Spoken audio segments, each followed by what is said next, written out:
no van a variar ya mucho. Me estoy refiriendo a lo que las autoridades y el gobierno en particular ya vienen mencionando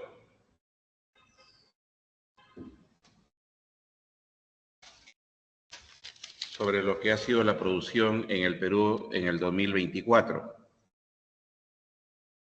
Ya nos han adelantado en decir que la economía ha producido 3.2% más que en el 2023.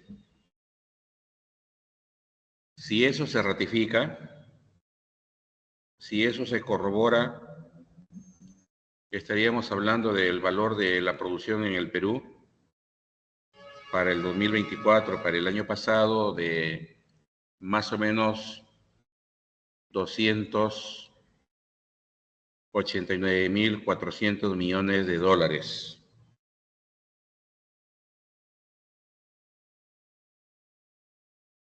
Lo que un país produce. Somos todos nosotros los que la teoría económica denomina agentes económicos. Vamos a revisar rápidamente quiénes son los agentes económicos que en las economías utilizan para cubrir sus necesidades lo producido.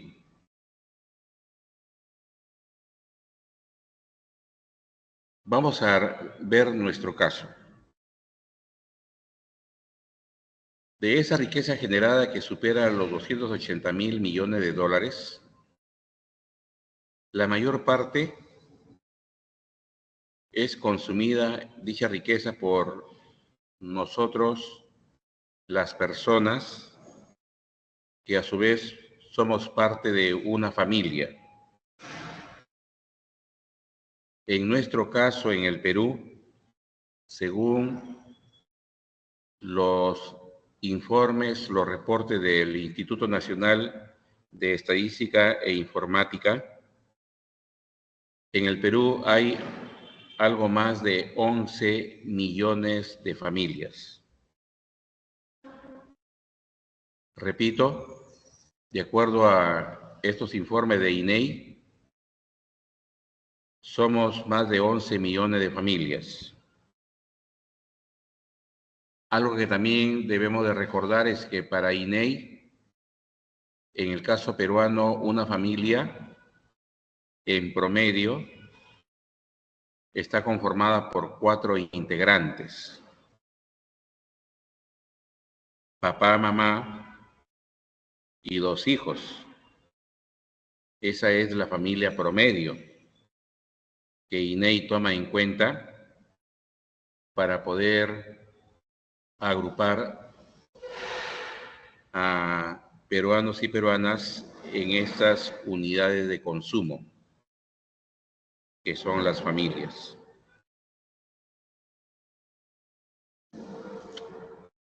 ¿Qué es lo que más consumimos las familias? Profesor, Alimentos. disculpe, Sí. no está presentando la clase, solamente está la parte introductoria que hizo semana 11. Sí. Ya en un momento empezaré a presentar el resto de las diapositivas. Ok, Estamos muchísimas gracias. haciendo una especie de comentario para ya entrar a ver algunos puntos que están en las diapositivas.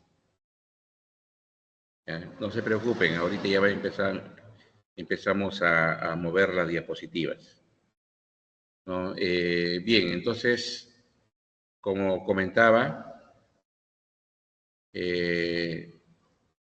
las familias consumimos alimentos, también consumimos bebidas y servicios.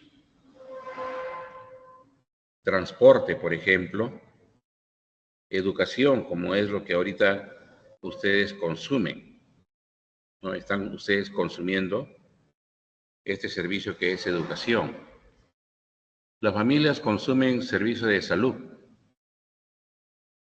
servicio de entretenimiento, cuando vamos al cine o vamos a un parque para distraernos con, de repente, los niños, las niñas.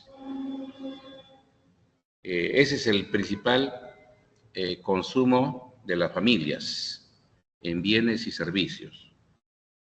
Después vienen también las empresas, que en el caso peruano son alrededor de 5 millones. La mayoría de las empresas en el Perú son micro y pequeñas,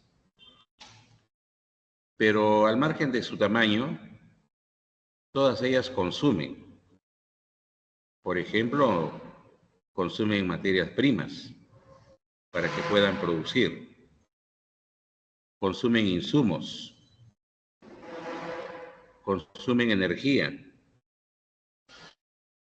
y sobre todo bienes de capital, es decir, máquinas, herramientas y otros bienes de capital. Luego está el gobierno, el sector público, también consume. Y por eso es que cada año deben en el Congreso, aprobar el presupuesto del sector público. Y si recordamos, meses atrás, específicamente en noviembre del año pasado, el Congreso aprobó el presupuesto que se está ya ejecutando para este 2025. Y ese presupuesto es para que justamente el sector público pueda consumir bienes y servicios.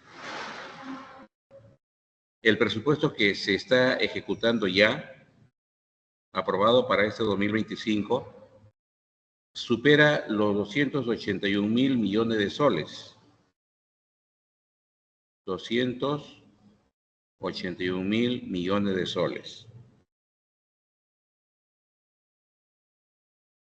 Y de ahí, pues, el consumo lo hace el gobierno nacional, con los 3 poderes del Estado a la cabeza, ejecutivo, legislativo y judicial.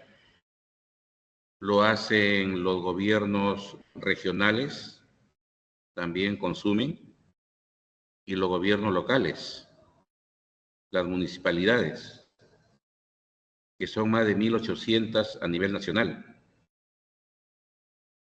Igualmente los órganos autónomos también consumen. Ahí tenemos a las universidades públicas, entre ellas nuestra Universidad San Marcos. También le dan una partida del presupuesto público para que podamos consumir bienes, servicios. Entonces, en el sector público también hay las instituciones públicas que consumen.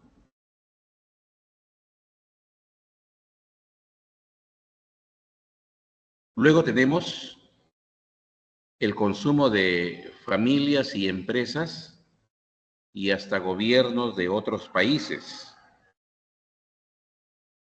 Fíjense, el año pasado, según el gobierno y datos preliminares, que repito, ya no van a cambiar mucho, ya se informa que le hemos vendido al mundo por un total de cerca de 80.000 millones de dólares. Eso es lo que conocemos como exportaciones. Entonces, lo que exportamos lo consumen familias, empresas y gobiernos de otros países. Cuando exportamos uvas, arándanos, mangos, limones, plátanos, café, textiles, etcétera, cuando exportamos productos mineros para que empresas de otros países puedan transformar esos minerales como el hierro, el cobre y hasta el oro, ahí estamos generando lo que llamamos exportaciones, y las exportaciones es el consumo de las familias y empresas de otros países de lo que un país como el Perú producimos. Repito, en el 2024, el valor de nuestras exportaciones ha sido cerca de 80.000 millones de dólares. Pero también aquí en nuestro país consumimos bienes, servicios que otros países producen. Consumimos celulares.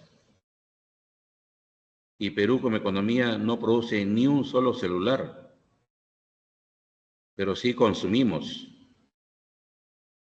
Consumimos televisores, computadoras, refrigeradoras, cocinas, consumimos vehículos, etcétera. Entonces, lo que consumimos aquí en nuestro país y no ha sido producido en nuestra economía es lo que se llaman las importaciones. Y el año pasado, el valor monetario de estas importaciones fue de aproximadamente 60.000 millones de dólares. Entonces, ahí tenemos, en resumen, lo que en toda economía se consume. Y como dije al inicio, para consumir previamente hay que producir. Ese es el tema que hoy trataremos, y por eso es que definimos el consumo como lo que ahí podemos leer, que es el consumo, ¿no? Es la actividad o la fase del proceso económico donde cubrimos nuestras necesidades utilizando, aprovechando la riqueza generada, los bienes y servicios obtenidos en la actividad productiva. Ahora, el consumo también puede ser un consumo directo o un consumo indirecto. El consumo directo son básicamente los alimentos y las bebidas. Se dice que es consumo directo cuando tenemos una fruta, como lo muestra la imagen, proviene de la naturaleza ese bien, y con él o con ellos cubrimos nuestras necesidades. O la carne de un animal. Principalmente estamos habituados a comer la carne del ganado vacuno. Claro que en nuestro país lo que más consumimos en cuanto a carnes es la carne de aves, como es el pollo. El pollo es lo que más consumimos en el país. Entonces ahí tenemos consumo directo, ¿no? Ahora, el consumo indirecto ya es cuando a partir de esos recursos que llamamos materias primas nos proporciona la naturaleza.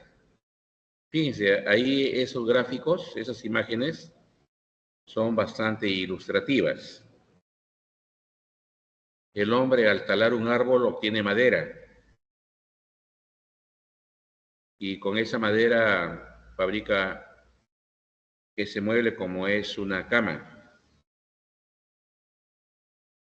Y la cama ya sería el producto final, es el que nos va a permitir, ¿no?, un consumo ya indirecto. Igualmente el queso, que se obtiene entre otras materias primas o insumos de la leche, sería el producto final, consumo indirecto, ¿no? Mientras, si es que nos tomáramos la leche, ese sí sería un consumo directo. Entonces, a través de estos casos o ejemplos, podemos diferenciar el consumo indirecto y el consumo directo. También en esta parte, y ayudándonos con el informe sobre pobreza monetaria que cada año publica el Instituto Nacional de Estadística e Informática, INEI, podemos identificar qué sectores de la población, por sus niveles de consumo, pueden estar en algunos de estos estratos. El último informe que tenemos de INEI es de lo que fue la pobreza monetaria para el año 2023. 2024 todavía no tenemos el informe. No piensen que termina el año y al día siguiente, el 1 de enero, ya nos están dando esta información, estos resultados, estos documentos. No, lleva su tiempo elaborarlos. Y como suele hacerlo INEI, lo más probable que la pobreza monetaria que tuvimos en el 2024, recién con datos oficiales, lo conoceremos a más tardar en mayo de este año, porque así lo hace INEI. Cada mes de mayo de cada año publica su informe sobre pobreza monetaria del periodo anterior. Entonces, los datos que aquí vamos a trabajar corresponden al 2023, ¿ya? Para tenerlo claro. Entonces, este nivel de consumo, que es bastante precario para las familias, para las personas, y por eso le denominamos, por eso le llamamos personas en situación de extrema pobreza o de miseria. Las personas de extrema pobreza, de acuerdo a la metodología que utiliza INEI aquí en nuestro país, señala que en el 2023 la extrema pobreza es aquella que únicamente le permite a las personas que la padecen tener algo de ingresos, algo de dinero para solamente alimentarse, nada más para comprar algo de alimentos. ¿Y cuál es ese ingreso que un extremo pobre dispone? Aquí está el monto, lo hemos indicado. 251 soles mensuales. Es el ingreso, ¿no?, que percibe una persona en situación de extrema pobreza. Si dividimos esos 251 soles entre 30 días que trae el mes, porque ese es un ingreso mensual, diariamente tenemos algo de 8.3, si no me equivoco. Caramba, con 8 soles diarios, indudablemente que una persona solamente le alcanzaría para poder comprar algo de comida y no alcanza para más. Eso, de acuerdo a la metodología en nuestro país, en nuestra economía, son los extremos pobres.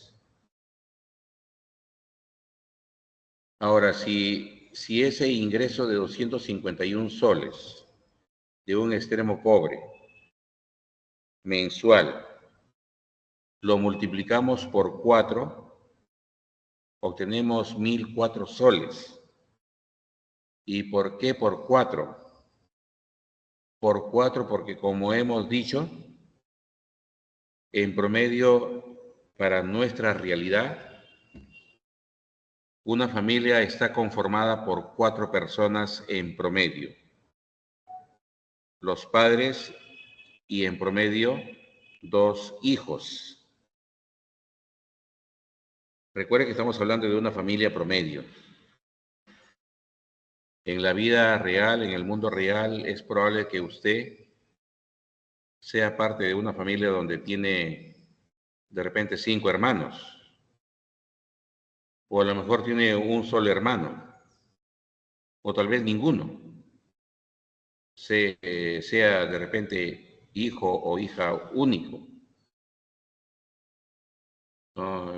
Pero ahí está lo que hace INEI, ¿no? Toma en cuenta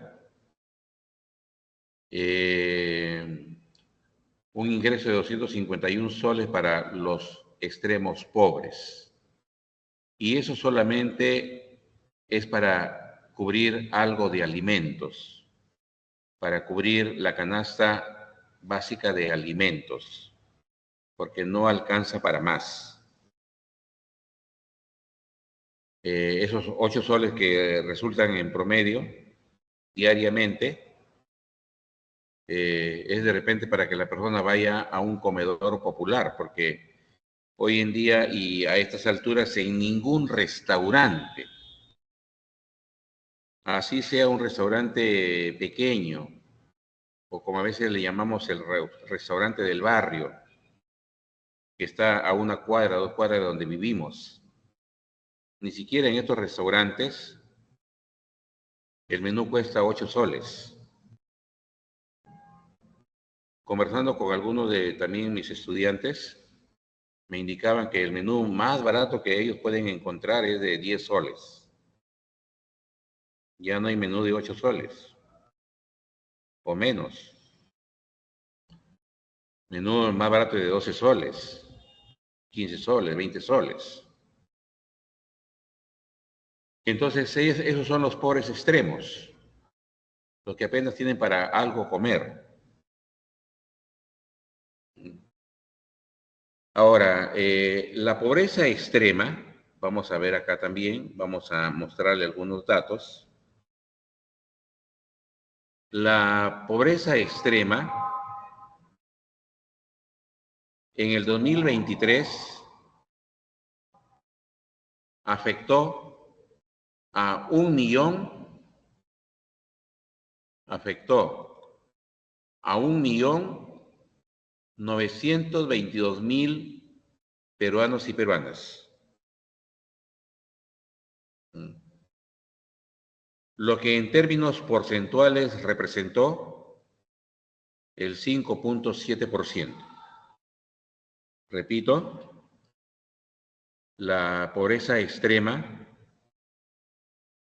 el año 2023 afectó a un poco menos de 2 millones de peruanos y peruanas, que representan el 5.7% de la población. Claro, de una población ligeramente superior a 34 millones. Miren cómo se ha incrementado la pobreza extrema. ¿Cuánto fue en el 2019? ¿Cuánto fue en el 2022? ¿Y cuánto ha sido en el 2023? Porque, pues, se puede ver y hasta percibir que hay familias que han sido afectadas por una caída de sus ingresos en estos últimos años. Es una de las más altas tasas de pobreza extrema en el Perú. Miren las demás tasas de pobreza extrema de los años anteriores.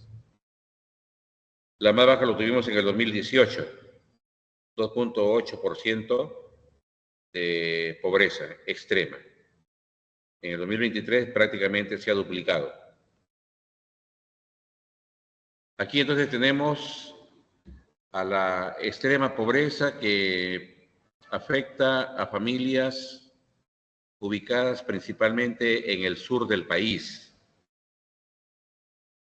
Con esto no digo que en Lima no hayan pobres extremos, sí los hay. Sí los hay. Y según este informe, inclusive se ha incrementado la pobreza extrema en Lima y Callao. Pero también donde hay un buen número de pobres extremos es en Apurímac, Huancavelica, Ayacucho, Cusco y Puno. A estas regiones del sur le podemos sumar Amazonas y Cajamarca. Esas son las principales regiones donde se concentra el mayor número de pobreza extrema. Después tenemos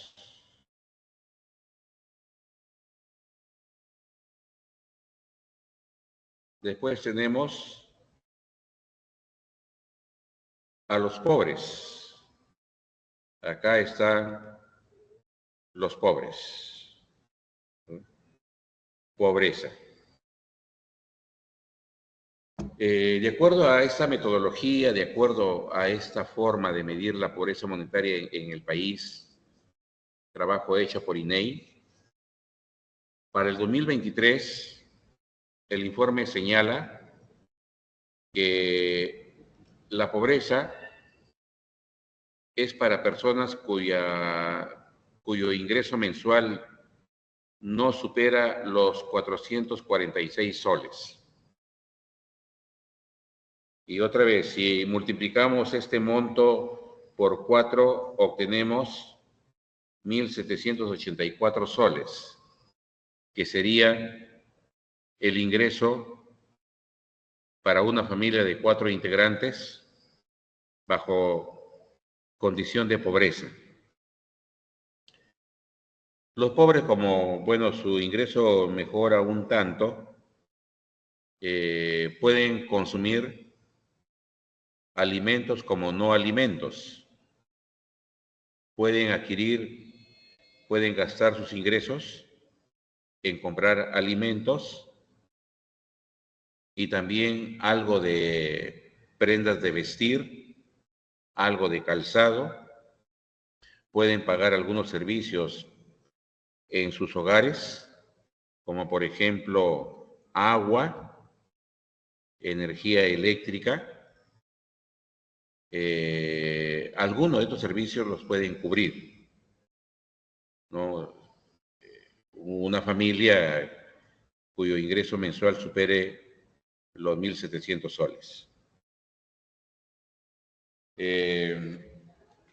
Vamos a ver cuántos son en el Perú, según el informe de INEI. A ver, buscamos la lámina respectiva y acá está. En el 2023, la pobreza afectó al 29% de nuestra población en el 2023. En número o valor absoluto, ese 29% ya en términos de población representó 9.780.000 personas. Mire cómo se incrementó la pobreza del 2022 al 2023. De un periodo a otro, los pobres pasaron a ser 9.780.000 personas, con un incremento de casi 600.000 personas más. Y salvo en el 2020, que fue un año fuerte por la pandemia, donde la pobreza ligeramente superó el 30%, todos los demás periodos están por debajo de la pobreza que aún mantiene el país.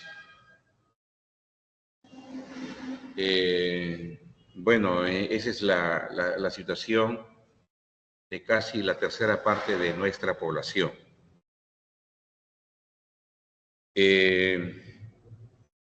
Ahora, los pobres están en todas las regiones del país, en las 25 regiones que hay en nuestro país. Ahí están diseminados, ¿no? Esparcidos los más de 9 millones de pobres en nuestra economía. Ahora, vamos a comentar también algunas láminas más que tenemos. Aquí, por ejemplo, en esta lámina, ¿qué es lo que estamos ahí observando? La pobreza monetaria en el 2023. Los pobres ya sabemos, 29%. Entonces, la otra parte de nuestra población, los no pobres, al 2023, representaron el 71% de nuestra población total. Ahora, en este sector de los no pobres, el 39,6% son personas, son familias no vulnerables, no vulnerables. Estadísticamente eso significa que si este 2025 o inclusive en los siguientes años pueda que nos mantengamos en esta situación precaria económicamente o tal vez empeore la situación de la economía del país, ese 39,6% no se van a ver seriamente afectados por algún problema de tal vez de crisis. Ellos van a seguir en ese segmento de la población de no sufrir de problema de pobreza, casi el 40%. Pero cuando INEI se refiere a los llamados vulnerables, ahí sí hay que tener bastante cuidado y las autoridades deben de prestar mucha atención a estas personas, que no son pocas. Es el 31,4%. Estamos hablando de más de 10 millones de peruanos y peruanas, que frente a una situación más crítica de lo que ahorita estamos,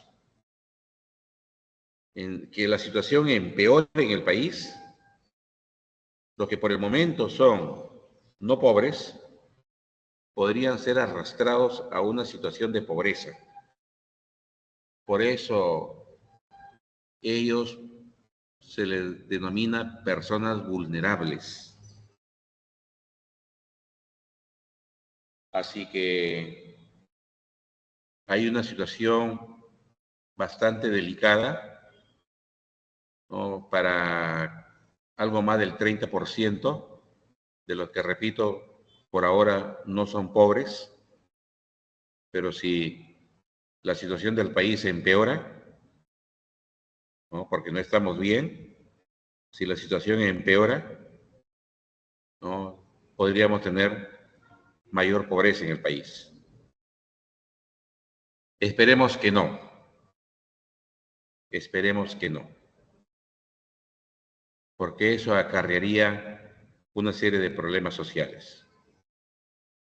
No se lo deseo a ninguno de ustedes que me escucha, pero ¿qué pasaría si su familia está en ese grupo de vulnerabilidad?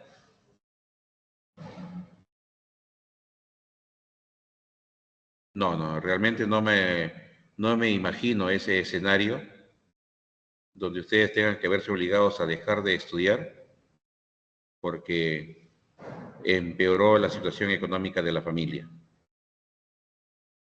Por eso, al menos, desarrollemos expectativas en que quienes dicen nos están gobernando resuelvan sus problemas y se preocupen más por el país. Realmente que sí deben de hacerlo,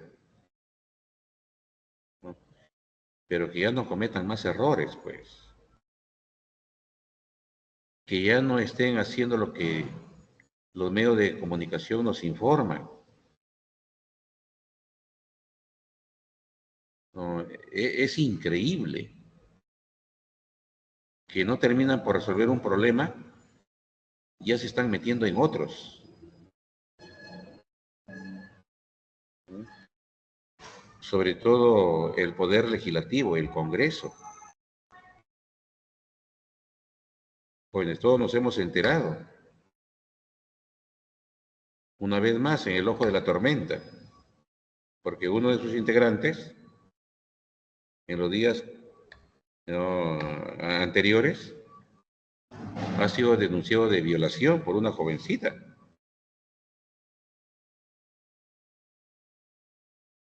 Y recordemos que ya hay otro que está en la cárcel por el mismo delito, que creo le han aplicado, me parece, 12 años de cárcel, porque también ese ex congresista, igual, fue denunciado, ¿no?, de un problema de violación por una de sus empleadas, ¿no? Y este acto execrable se llevó a cabo en su propia oficina.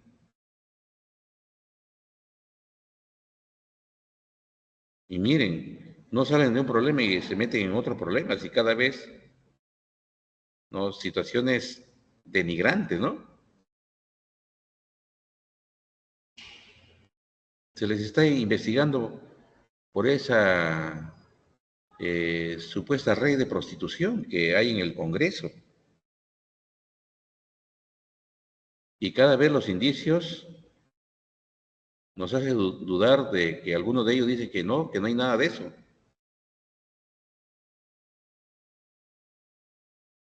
Claro, si miren cómo se comportan.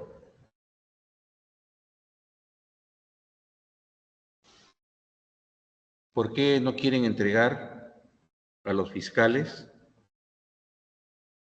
los videos de las cámaras que han grabado la labor de las personas en determinadas oficinas? ¿Por qué no quieren entregar los videos?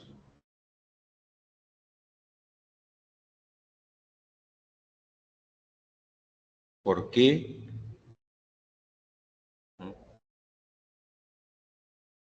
fue acribillada esta jovencita que trabajaba en el Congreso y que cuando se dirigía a su casa en un taxi, ¿no?, que había solicitado, la acribillaron a balazos? Más de 20 balazos acabaron con su vida. ¿Por qué han silenciado a esta jovencita? ¿Qué es lo que nos iba a decir? ¿Qué es lo que iba a declarar? Que ellos no querían que nos enterásemos. No quieren que nos enteremos. Ya está comprobado que algunas de estas jovencitas que eran contratadas en el Congreso para ganar 7,000, 10,000, 15,000 soles, oiga, sin tener la experiencia laboral que para trabajar en el Congreso se requiere. Está comprobado que algunas de estas jovencitas brindan ciertos servicios. Ahí está, en la página de internet. Brindan servicios para personas adultas.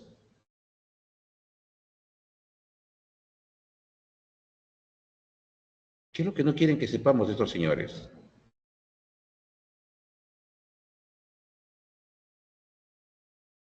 Y ya sacaron a estas personas, sacaron a estas jovencitas. Según ellos ya no trabajan en el Congreso. Y una de ellas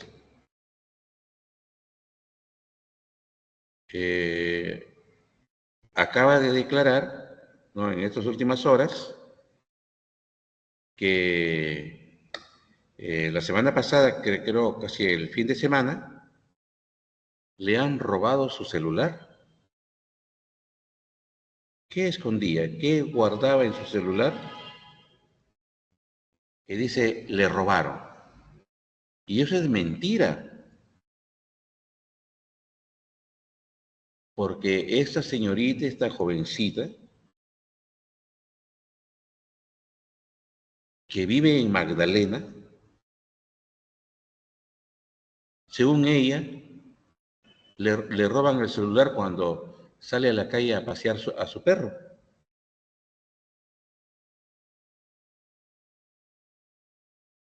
La municipalidad de Magdalena ha revisado los videos, porque como Magdalena es un distrito pequeño, es fácil monitorear casi todo el distrito mediante cámaras.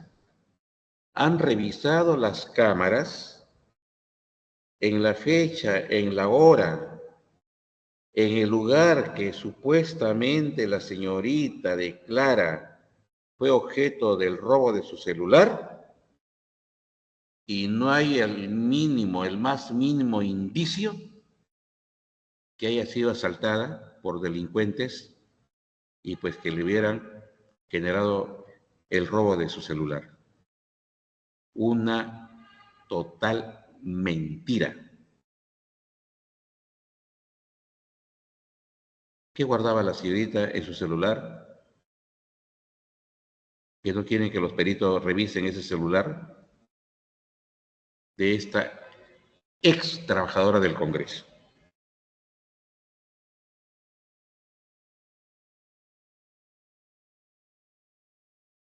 Entonces, hay una situación muy delicada en nuestro país.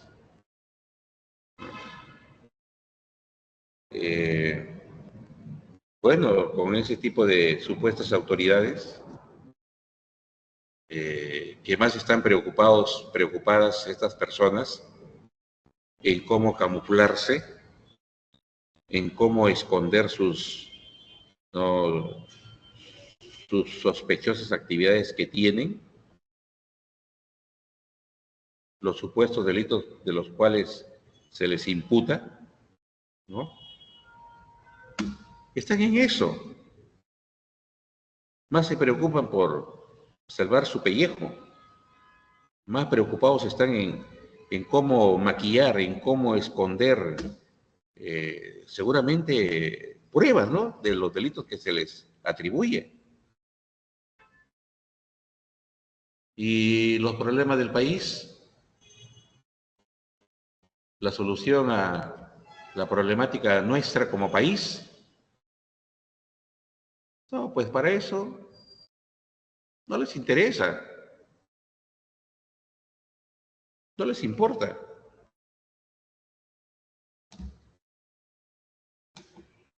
Entonces, estamos frente a una situación muy delicada que podría generar que la parte económica en el país empeore.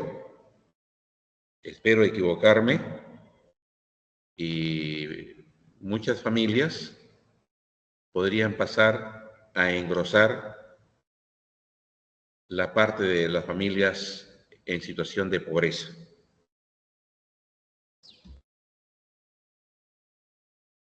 Ahora, esta es la línea de pobreza, 446 soles la canasta de consumo. El 29%, ya lo hemos dicho, son pobres por ahora en nuestro país. Los pobres no extremos,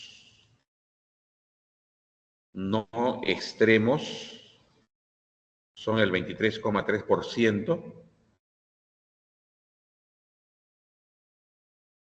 y los pobres extremos, cuyo ingreso mensual es menos de 251 soles, son el 5,7%, como ya lo habíamos indicado. Esta es la situación de la mayor parte de las familias en nuestro país. En nuestro país. Bien, ahora también tenemos a las personas en situación de holgura económica. En situación de holgura económica. Son personas que ya tienen mejores niveles de ingresos. Vamos a ver si los ubicamos. Aquí están. Aquí ya tenemos que hablar de niveles socioeconómicos. Y las familias con holgura económica son mayormente los que conforman los niveles A, B y C. A, B y C. Estas familias tienen un ingreso, por ejemplo, un ingreso promedio para las familias del nivel socioeconómico AB, promedio, 7.497 soles mensuales. Una sugerencia. ¿Podría ampliar un poco más su presentación, por favor? Creo que ahí sí les voy a deber esa ampliación. ¿Ahí? Sí, profesora, ahí se ve mucho mejor. Gracias. Ya. Listo. Entonces comentábamos que las familias de los niveles AB tienen un ingreso promedio mensual de 7.487 soles. Y su gasto, su consumo también mensual bordea los 5.000 soles, ¿no? Los 5.000 soles. Ahí está. Su gasto, su consumo, 4.968 soles. Bueno, aquí estamos hablando de más o menos 2.400.000 familias. Después también tenemos con cierta holgura económica a la familia del nivel socioeconómico C, ¿no? C. Que su ingreso promedio es de aproximadamente 3.851 soles.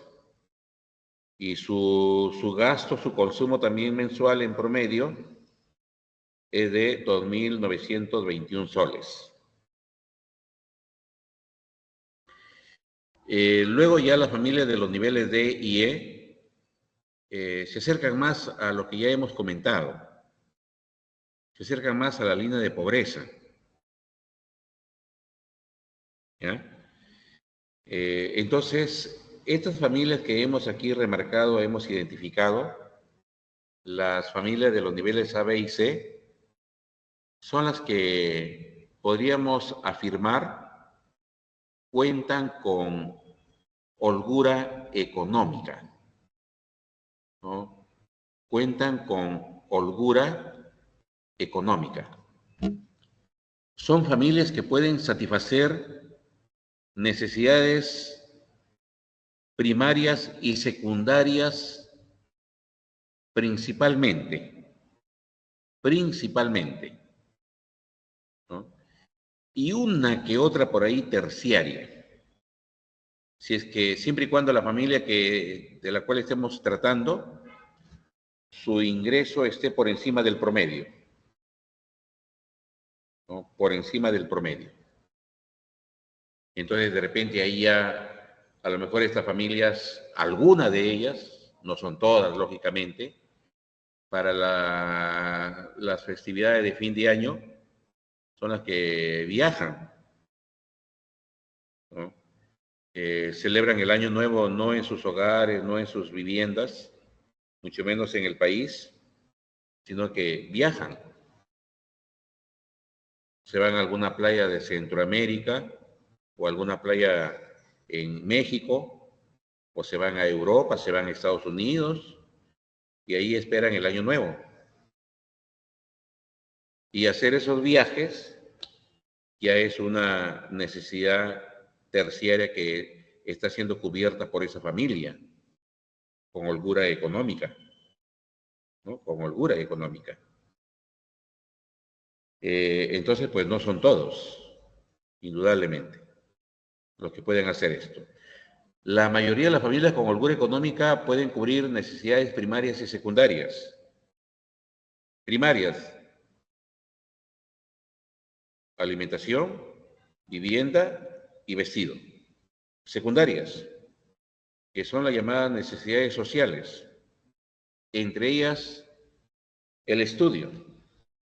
Ahí están prácticamente todos ustedes con sus familias, que tienen aún la posibilidad de poder estudiar, ¿no? Pueden estudiar. Y el estudio es cubrir una necesidad social, es cubrir una necesidad secundaria, como también la necesidad del entretenimiento, que quienes gozan de holgura económica también lo pueden hacer. Entretenimiento, ¿no?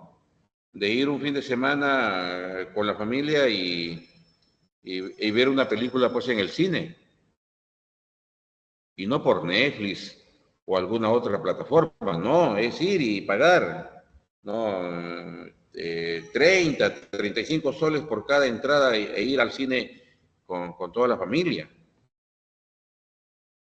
¿no?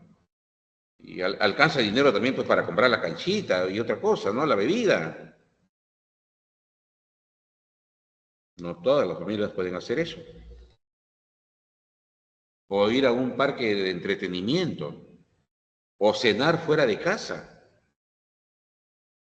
Eso es tener holgura económica.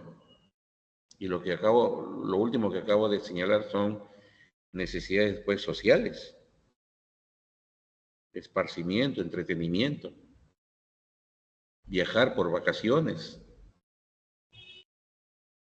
¿Mm?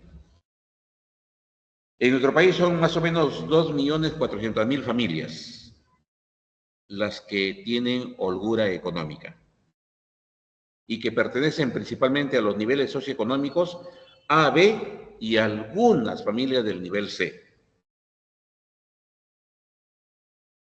Luego tenemos las familias con riqueza económica, los menos. No son ni el 1% de la población, los que tienen riqueza económica. A ver, voy a ver si es que lo puedo ubicar, ¿ya? A ver, vamos a ver un ratito. Sí, aquí está, ¿ya?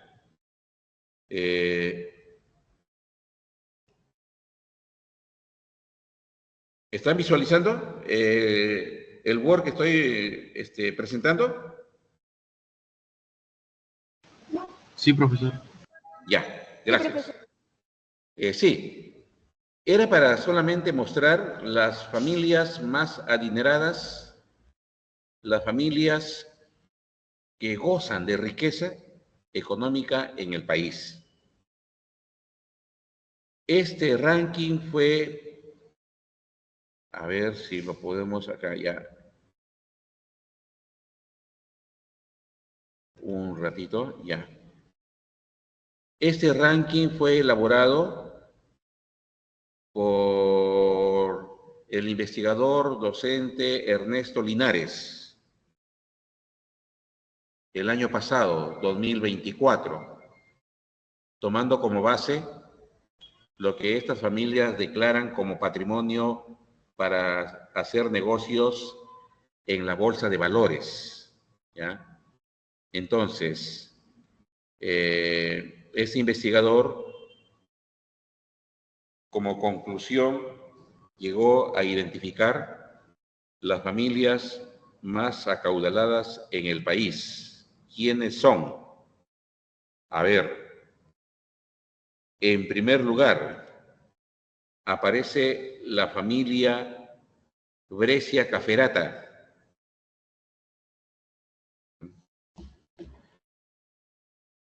Sus principales empresas que controlan, que dominan porque son de su propiedad y son parte de su patrimonio.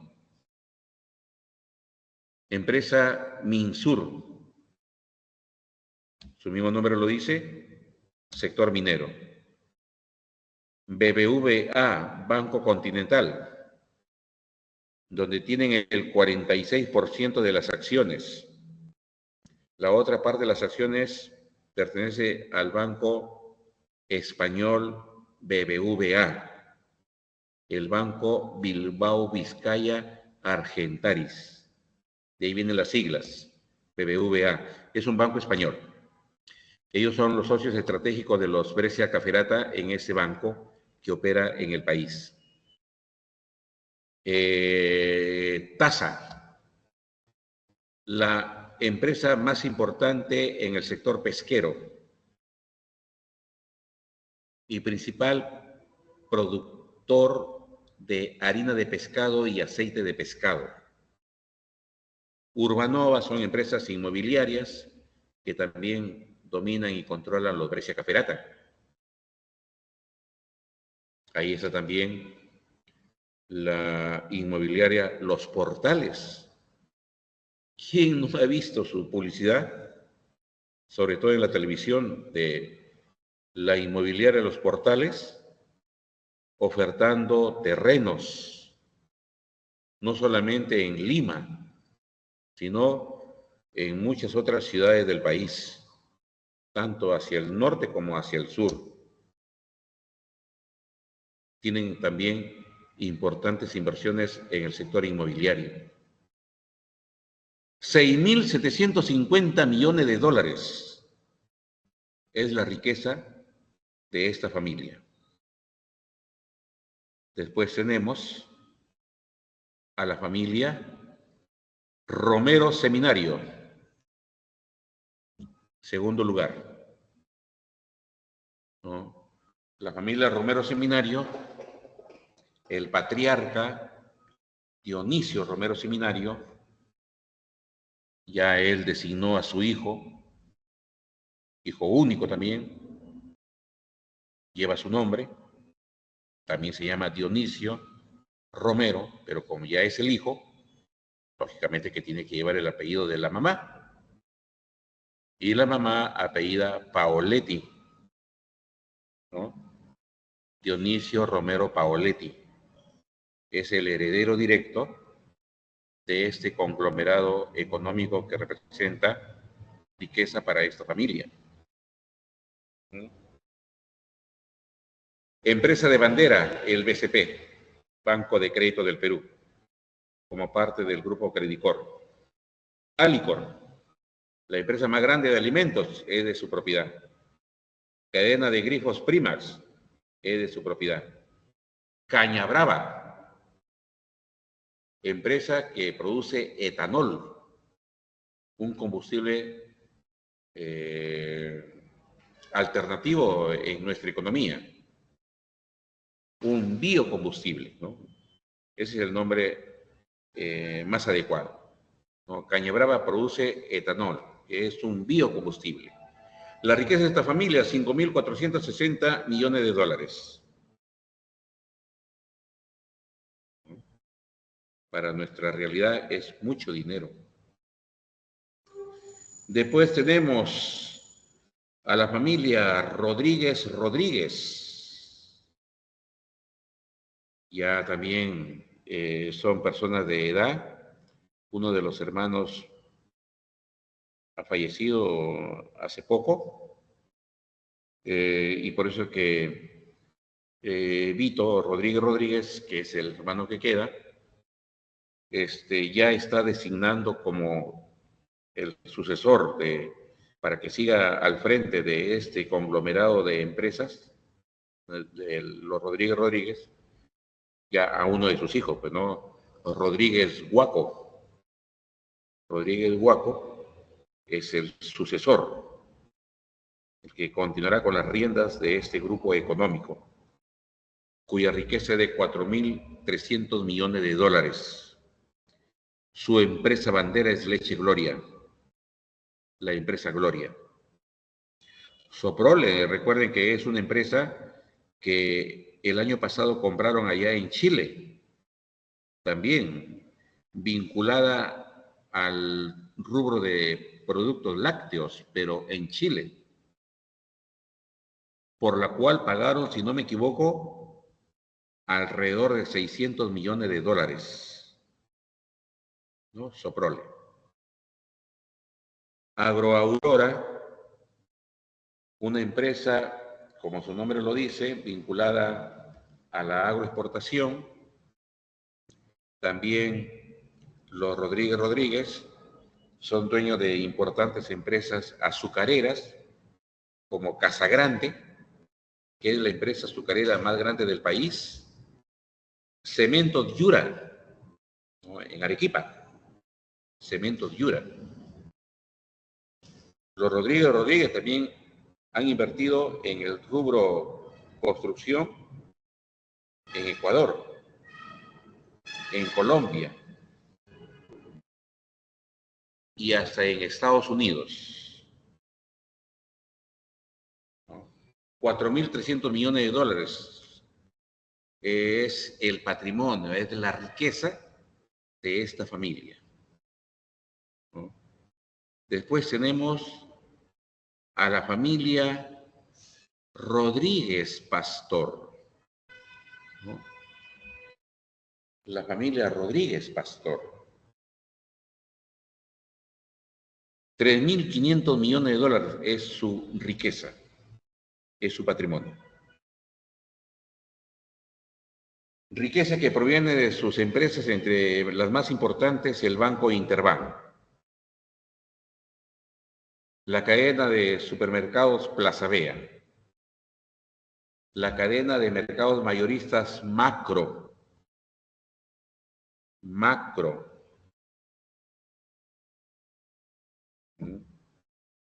la cadena de farmacias Incafarma, Mi Farma también son de propiedad de ellos, de los Rodríguez Pastor.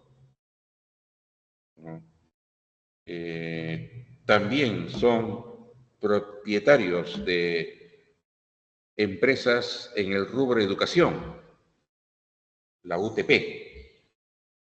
la Universidad Tecnológica del Perú, que a propósito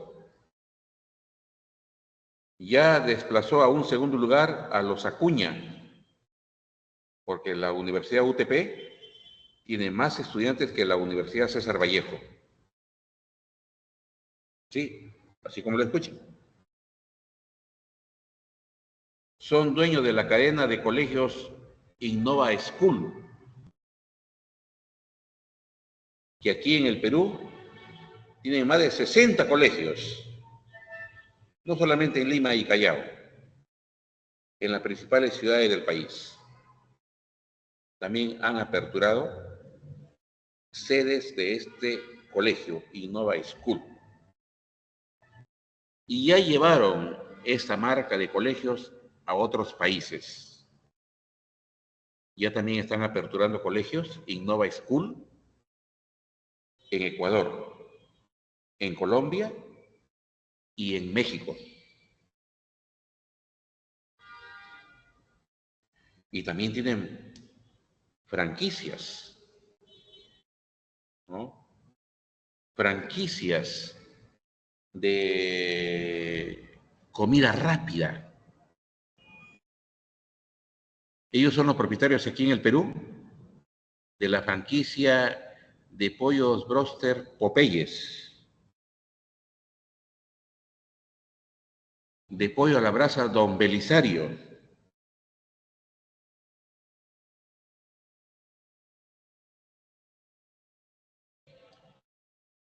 de también de comida china, China Wok. Ellos son los dueños. Son los dueños de la cadena de hamburguesas Bembos, etc, etc, etc.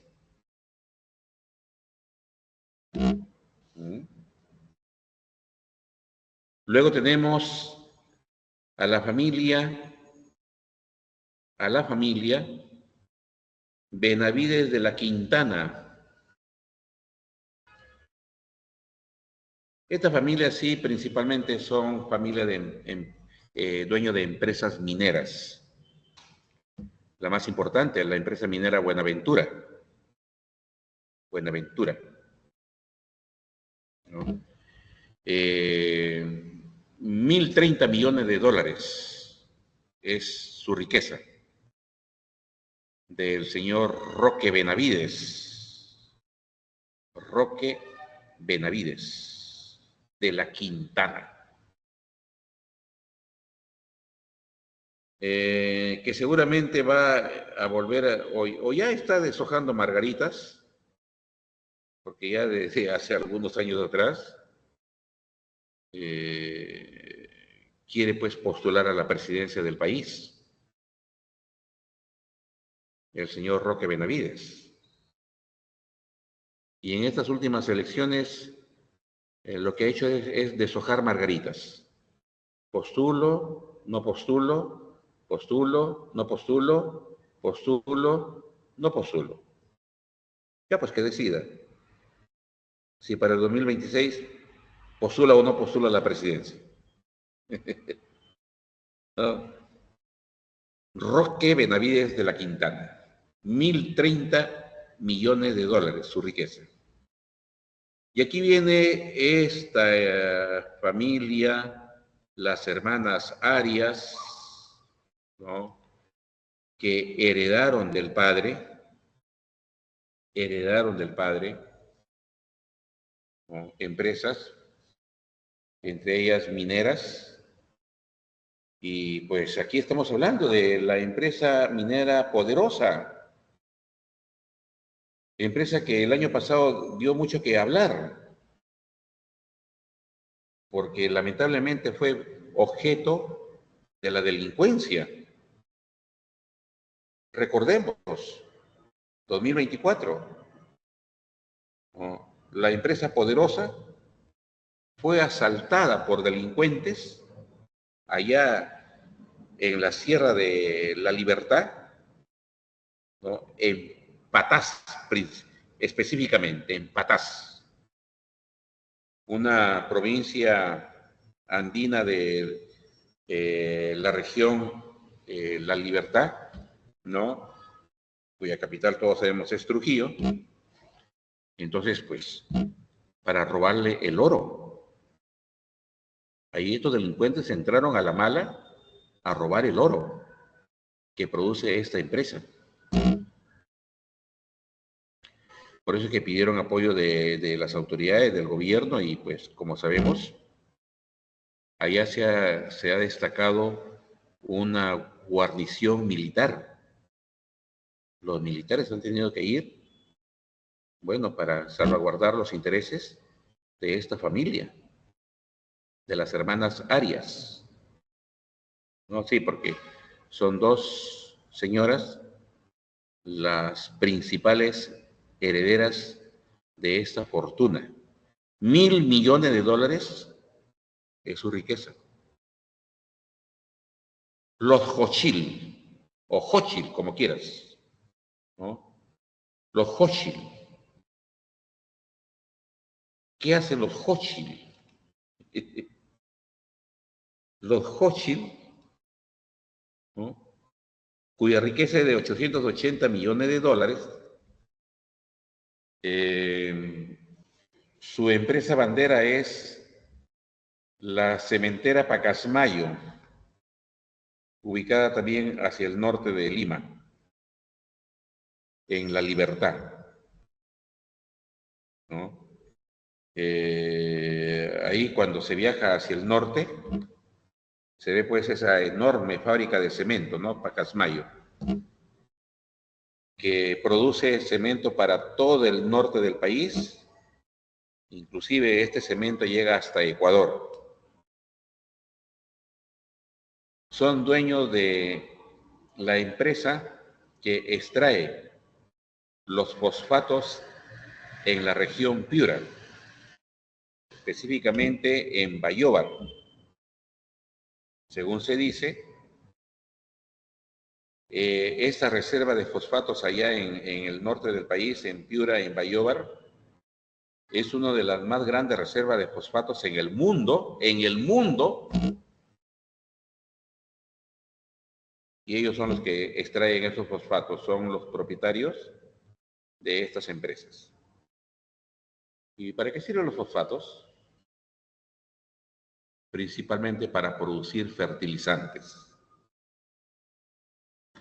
¿Hacia dónde se exporta la mayor cantidad de fosfatos? ¿Saben a dónde?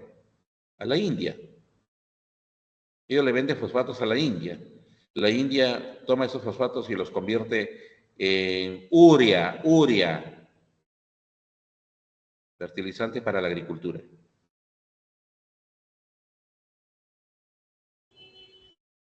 También tienen inversiones en otros países, Argentina, Brasil, también en minería. Después tenemos a la familia Picasso, 830 millones. ¿Cuánto más? 10 nada más voy a hacer, ¿ya? 2, 4, 6, 8, ya. Los Picasso, riqueza, 830 millones. ¿Ya? También tienen inversiones en la misma empresa minera Poderosa, porque son familias, pues. Son familias. ¿No?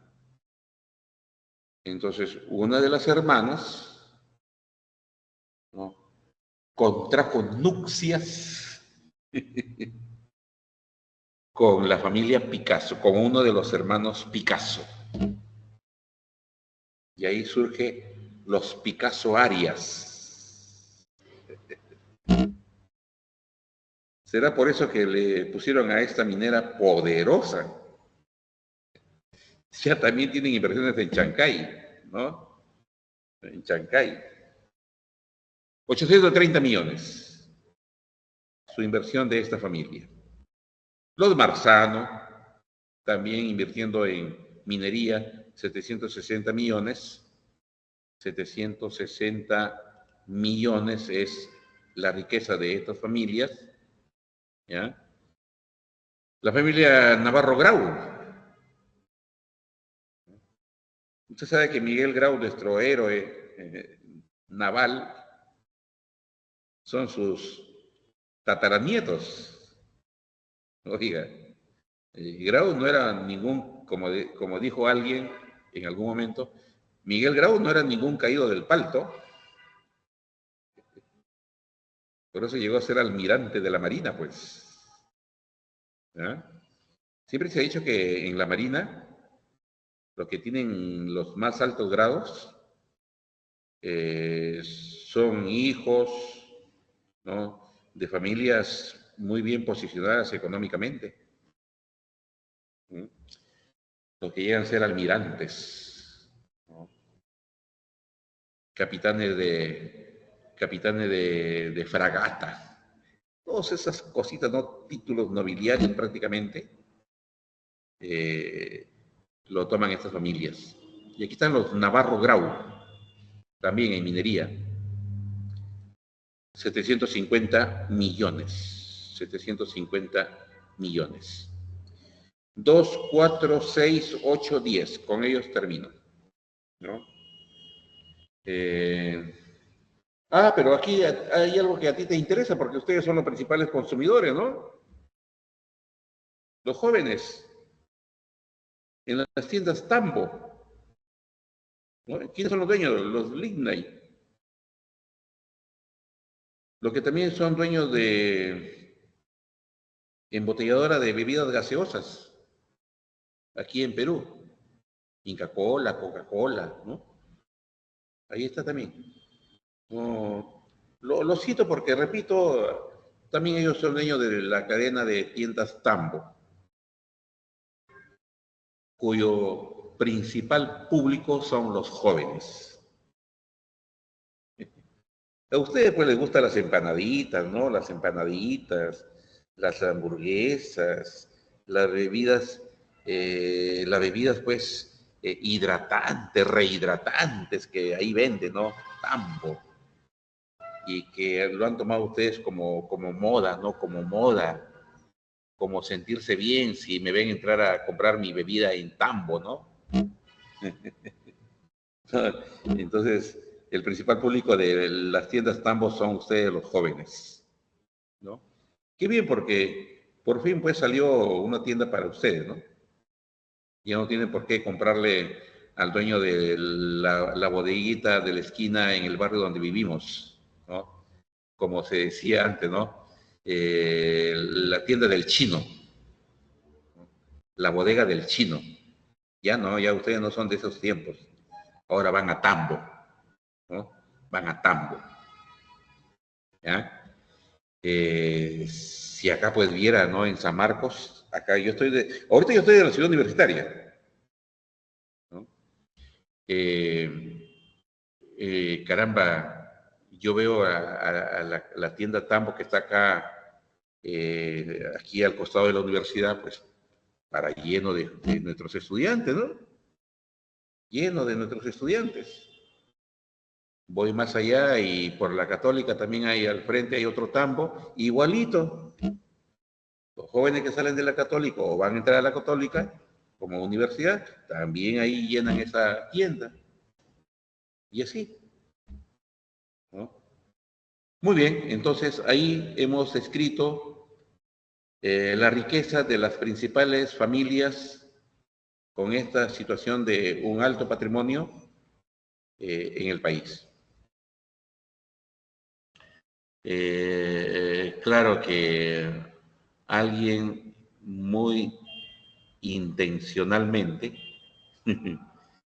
y hasta de manera sarcástica escribía en las redes sociales: oiga, pero los Brescia, los Romero, los Rodríguez podrían llegar a ser el empleado de Bill Gates, el empleado de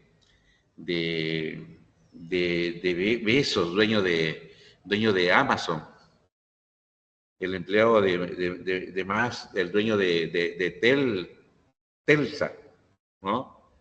Sí, efectivamente, ¿no? Lo que tienen nuestras familias más ricas aquí en el Perú, para las familias más ricas en Estados Unidos o en Europa o en Asia, es un sencillo, es un sencillo. ¿Saben a cuánto asciende el patrimonio de Bezos, el dueño de Amazon, cuyo principal negocio es el comercio electrónico? Bordea los 180.000 millones de dólares. 180.000 millones de dólares. Es la riqueza del dueño de Amazon. Y acá nuestra familia más rica, su riqueza no llega ni siquiera a 7.000 millones de dólares. ¿Se da cuenta la gran diferencia? ¿No? La enorme diferencia. ¿Qué es 7.000 millones que ni una familia llega a tener aquí en el Perú, comparado con 180.000 millones de dólares? ¿Qué es la riqueza que tiene personajes como Bill Gates, como Ortega, ¿no? La familia más acaudalada allá en España, como los Rockefeller, como los Morgan. Ya ese es otro nivel, pues. Ese es otro nivel. Si estos ricos en el Perú son pobres frente a ellos, oiga, ¿y qué somos nosotros entonces? ¿No? Así es esta sociedad en la que tratamos de convivir. Listo, ahí nomás. Ya.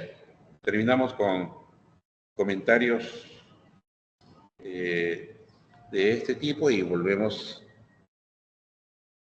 a lo nuestro, a no ser que haya alguna pregunta, algo que les llame la atención o los tenga inquietos, inquietas, ¿no? ¿Nada?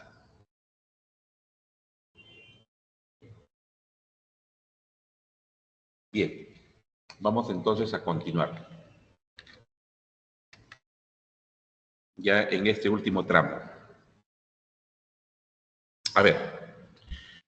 Bueno, aquí podemos notar cuáles son los principales bienes, servicios que las familias pueden consumir según sea su nivel socioeconómico. Esto también ya lo habíamos revisado. Miren dónde se agrupa el mayor número de familias por sus niveles de consumo, ¿no?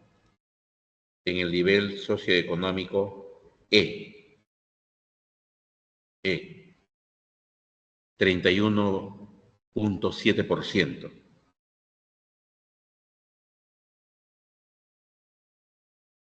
La mayoría tiene bajos ingresos. En segundo lugar está las familias del nivel socioeconómico C, con 30.3%. Y los de menos ingresos es apenas el 1%. Perdón, los de más ingresos son los que menos son, 1.2%. Por eso se dice que somos un país bastante desigual cuando se trata de revisar cómo se distribuye la riqueza en nuestra realidad. Los que se llevan la mayor parte de la riqueza son pocos y los que se llevan la menor parte de la riqueza son los más, son la mayoría. Esa es nuestra realidad. Acá está ya especificado, si ustedes ya también lo podrían revisar. La canasta de consumo, elaborada por el Instituto Nacional de Estadística e Informática. Esta canasta de consumo, que tiene hasta 12 rubros, ¿no? Donde destaca principalmente alimentos y bebidas no alcohólicas,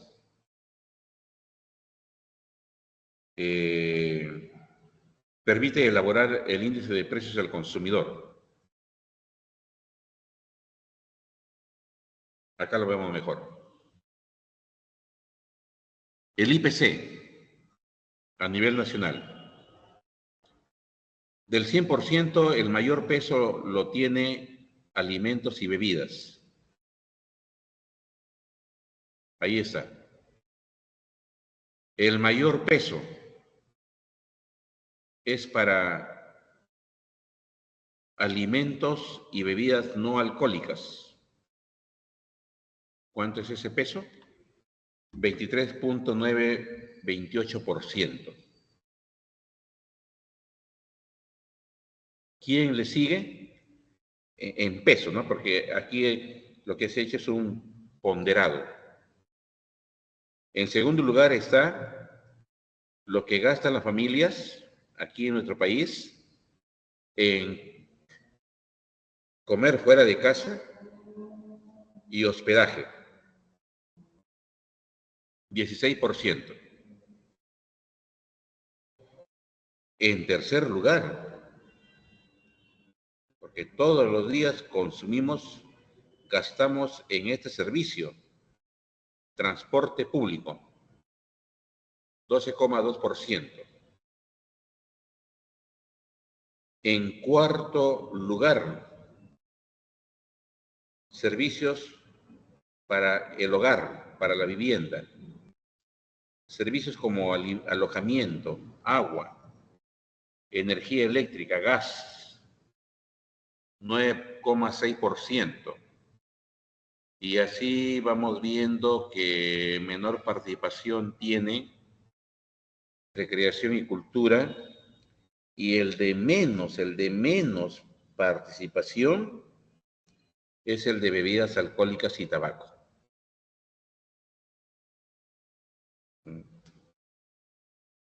Y como decían que Perú es un país donde se consume mucha bebida alcohólica, mucho tabaco.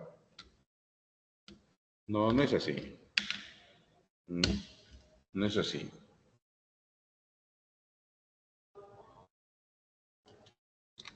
Apenas 1,655%. Entonces, cuando se elabora este indicador que se le llama índice de precios al consumidor, que resulta de aplicar una metodología para ver cómo van variando los precios de estos bienes y servicios durante periodos que podrían ser hasta bastante cortos, periodos de un mes, por ejemplo. Con eso también podemos calcular la inflación mensual, de cómo varía este IPC.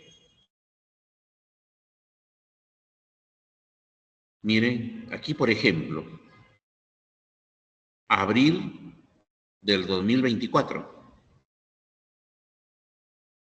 El total a nivel nacional fue que ligeramente los precios disminuyeron en menos 0,01%. El acumulado de enero a abril del año pasado ya era de 1,36%, que podríamos llamarle la tasa inflacionaria que habíamos acumulado los primeros meses del 2024, de enero a abril. Pero si queremos medir la variación del IPC para un periodo anual, de mayo del 23 a abril del 24, la variación es de 2,11%, lo que significa que la inflación a abril del año pasado era en el año anterior, de 2,11%. Por eso es que hemos terminado con una inflación muy baja. Si ya en abril del año pasado se iba perfilando esa baja variación de los precios, ¿no? Mira, en abril los alimentos, su precio bajó en menos 0,55%. Recreación y cultura, menos 0,03%. El acumulado, apenas 1,74%.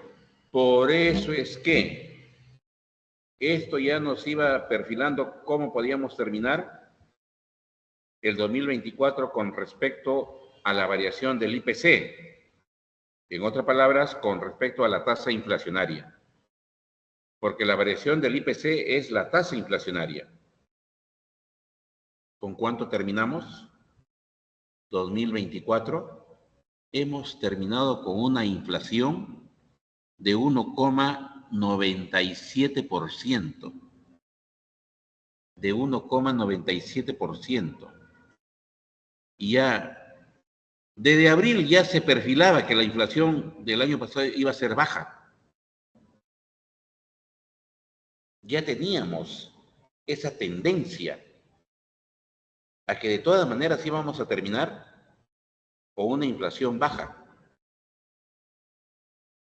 Y repito, por eso es que terminamos con una inflación para todo el 2024 de 1,97%. Ni siquiera 2% ha sido la inflación el año pasado. Eso es relativamente bueno porque nos genera expectativas positivas con respecto a la inflación en el país. Si yo termino, ¿no?